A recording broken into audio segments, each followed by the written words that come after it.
Okay julle, vandag wil ek gou praat oor sonoonde. Ek dink 'n ander ding waaraan mense nie noodwendig aan dink nie, en dis die vermoë om wel kos te maak. Almal dink altyd, jy weet, daar's maar altyd hout, so ons gaan maar 'n vuurtjie maak. Veral die ouens wat jy weet, meer in die bosveldgebiede bly ensovoorts. Jy weet, daar's altyd hout. Daar's nie 'n tekort aan hout nie. Maar hoe meer suid jy beweeg, hoe minder hout is daar. En dis nogal belangrik om in ag te neem, want as jy nou maar kyk na die profesieë en wat alles vir ons gesê word, hoe meer wes en hoe meer suid jy gaan, hoe minder bosvelde is daar, hoe minder hout is daar ensovoorts. So ek noem nou 'n sonoond vandag, maar nou 'n sonoond is gelimiteer in terme van grootte, as ook die hoeveelheid goed wat jy wel kan maak met hierdie sonoond. En hoekom ek nou wel so sê is, ek het nou nog nie 'n sonoond gesien wat jy vir 50 mense gaan kos maak op nie. Ek dink as jy so 'n sonoond het, kan jy dalk 'n helse vuurhok begin, byvoorbeeld. Maar die meeste sonoonde is maar gebaseer op 'n konsep waar dis tussen jy kan waarskynlik so 2 potte of wat ook al daarin sit. En met die 2 potte kan jy dan nou vir jou 'n redelike kos maak. Ek het al gesien waar ouens baie soortgelyk aan hoe 'n mens potjie kos sal maak. Jy weet, maak en die kos is baie lekker. Daar's niks fout met dit nie. Jy sal dink daar's 'n snaakse smaak of enig so iets, en dis glad nie die scenario nie. So wat ek wel sal sê is, hou maar in gedagte as jy die vermoë het of jy weet selfs om een te bou.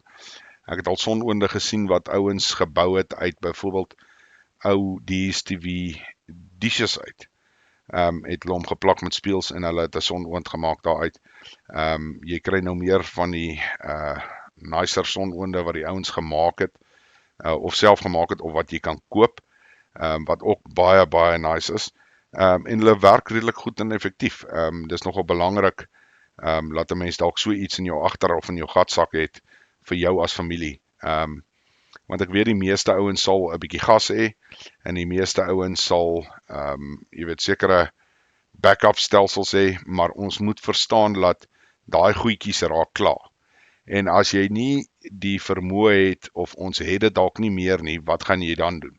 As daar nie hout is nie, as daar nie jy weet, enige brandstof is om hierdie goed verder te kan gaar maak of te verwerk of wat ook al nie, hoe gaan jy nou maak? En dan raak dit belangrik dat jy iets het soos 'n sonoond ensovoorts. So ek glo ons as 'n boerenasie het nogal die vermoë om uit die boks uit te kan dink, en ons kan maklik iets dan aan mekaar slaan. Maar hoekom sal jy iets aan mekaar wil slaan as jy nou al die ding kan kry, byvoorbeeld? Jy hoef nie die wiel te ontwerp nie, hy is klaar geontwerp. So mense, ek wil maar dit noem, en vir die mense wat dan nou wel die vermoë het of wel al 'n sonoond het, dis 'n goeie ding. Is nie iets wat jy moet weggooi nie. Jy weet, dit hardloop vir my op dieselfde vlak as 'n rocket stove.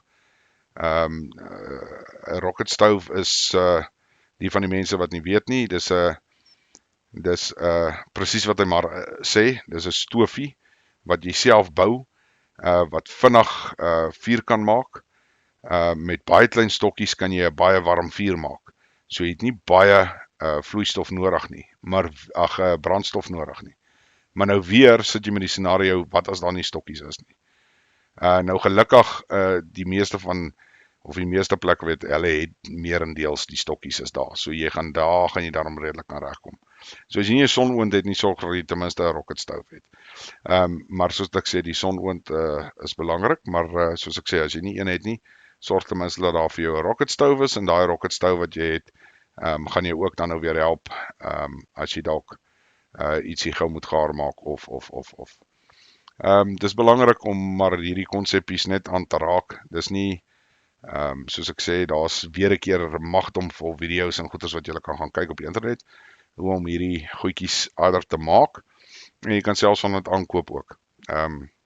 Again, dis nie breinchirurgie om dit te doen en te maak nie, maar is belangrik dat jy dit wel het, veral in die tydperk wat voorlê. Maar soos ek sê, hou maar in gedagte dat jy dink dalk hier's baie hout, hier's nie noodwendig baie hout nie. En as hulle eers begin brand, jy weet, dan is alles weggebrand. Wat gaan jy dan gebruik as brandstof om jou goed aan die gang te hou? So ja, mense, dis vandag se video, ons praat môre weer.